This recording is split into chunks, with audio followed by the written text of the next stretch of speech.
అందరికీ నమస్కారం అండి. చాలా ఇంటెన్స్ లవ్ స్టోరీస్కి, గాఢమైన లవ్ స్టోరీస్కి రోమియో జూలియట్ కథని ఉదాహరణ కింద చెప్తూ ఉంటాం. ఆ రోమియో జూలియట్ కథ జరిగిన ఎగ్జాక్ట్ ప్లేస్లో ఒక కథని నడపడం, అక్కడికే వెళ్ళి తీయడం,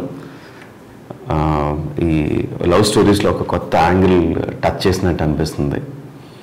అండ్ జగన్ గారు వింత పాయింట్లతో, కొత్త పాయింట్లతో కథతోనే మనల్ని కట్టిపడేస్తూ ఉంటారు. ఆ కథని డైరెక్టర్ గోపి గణేష్ గారికి చేతిలో పెట్టారు.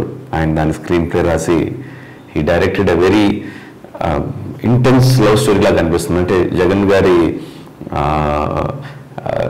కైండ్ ఆఫ్ కామెడీ లవ్ ఉంటూ వెనకాల చాలా ఇంటెన్స్గా ఉన్నట్టు అనిపిస్తుంది. And Sai did a very good job. తను చాలా ఇంటెన్స్గా యాక్ట్ చేస్తూ చేసిన ప్రాణమ సాంగ్ని I'm releasing it for you.